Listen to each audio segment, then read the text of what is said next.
Olá, boa noite, seja bem-vindo a mais um encontro nosso no 7 a 7.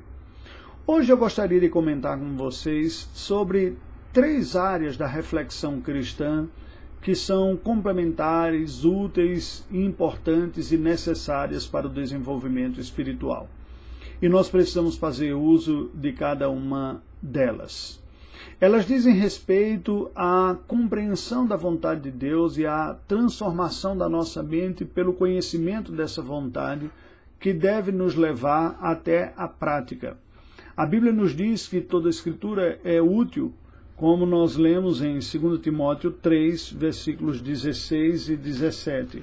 E passo a ler agora para a nossa instrução. Toda a Escritura é inspirada por Deus e útil para o ensino, para a repreensão, para a correção, para a educação na justiça, a fim de que o homem de Deus seja perfeito e perfeitamente habilitado para toda boa obra.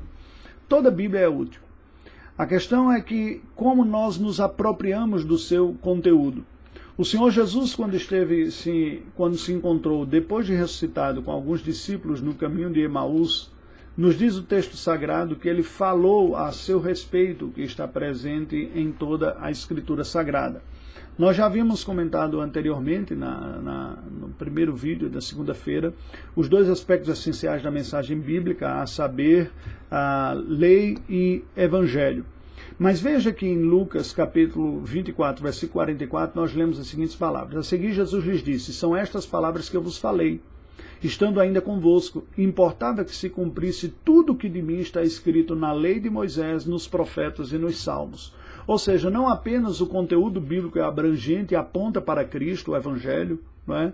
Mas ela tem partes diferentes. Não é? A lei tem a sua instrução própria, normativa, os profetas demonstrando como historicamente o povo de Israel respondeu a isso e como foi exortado pelos profetas a viver, e os salmos falando da poesia e dos outros escritos que vieram pós-babilônicos.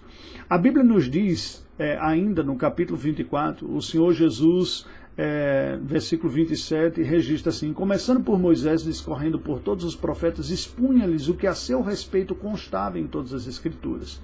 Cristo, portanto, é óbvio que ele não estava lendo toda a parte das Escrituras, mas estava explicando como que a Escritura falava a seu respeito.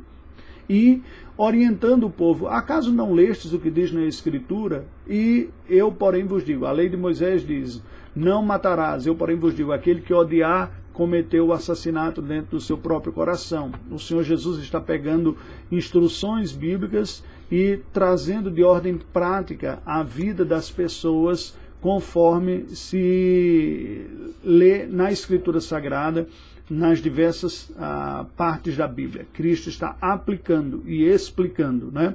Ouvistes o que foi dito aos antigos: não matarás. E quem matar estará sujeito a julgamento. Eu, porém, vos digo que todo aquele que sem motivo se irá contra o seu irmão estará sujeito a julgamento, e quem proferir um insulto a seu irmão estará sujeito a julgamento do tribunal, e quem lhe chamar tolo estará sujeito ao inferno de fogo. E aí o Senhor Jesus discorre de ordem prática. Bem, o que nós podemos dizer a esse respeito? Classicamente, nós colocamos as categorias de escritos cristãos, inclusive a forma triádica usada pela nossa editora Cultura Cristã, com a qual eu colaborei um certo tempo, tendo 3 linhas editoriais. A chamada teologia exegética, que são os estudos bíblicos propriamente dito, demonstrando o conteúdo dos livros da Bíblia. São estudados livros e porções bíblicas.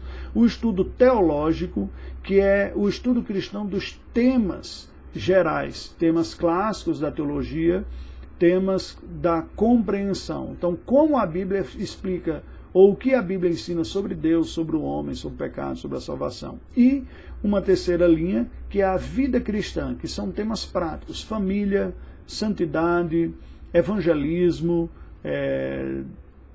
relacionamento político. Então nós estamos falando de questões de ordem prática. Quando nós olhamos isso, nós percebemos que a teologia exegética é aquela parte da teologia mais apegada diretamente ao texto. Nós estamos estudando o universo da Bíblia e o ensino da Bíblia conforme ele aparece nos livros à medida que são expostos. A teologia sistemática busca a resposta bíblica para temas, para assuntos. Então nós podemos falar de Bíblia, uma primeira área, estudando os livros, os personagens, as histórias e o seu ensino. A teologia, que são temas, como que os assuntos são abordados na Escritura. Você já não está olhando simplesmente para um livro ou um capítulo, mas como que aquele assunto é apresentado em toda a Escritura, ou nas principais passagens da Escritura. Isso a gente chama de teologia. Não é? E por fim, a vida cristã, que são as práticas, as instruções de ordem aplicativas, como viver, o que fazer. Veja que isso está um pouco relacionado também ao que nós dissemos ontem. Este nós chamamos de vida cristã ou piedade, simplesmente, que são instruções práticas. Para uma reflexão cristã equilibrada, saudável, eu recomendo essa tríade. Nós lermos a palavra de Deus, meditarmos nela, mas buscando nela os seus ensinos, a teologia, e também as suas instruções práticas, em que ela nos levará. Sem nunca nos esquecermos, como nós lemos aqui nos textos que Cristo leu, como que em Cristo Jesus essas coisas são verdadeiras. Porque senão você vai desenvolver uma mentalidade de uma santificação farisaica independente de Cristo. Então veja o que a Bíblia diz de ordem prática para a sua vida e pense como em Cristo eu consigo praticar isso. O que me falta que Cristo me oferece?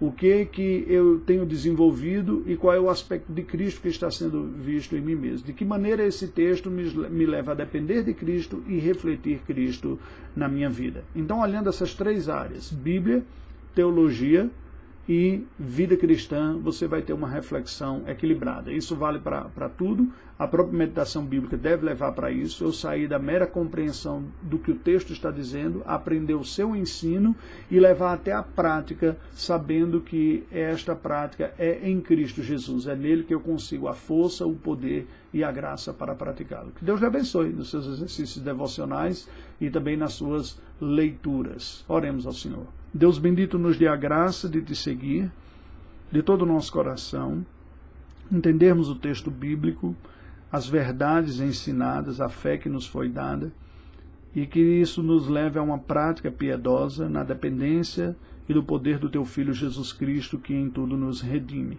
Oramos em nome dele. Amém. Graças a Deus, aguardo você amanhã.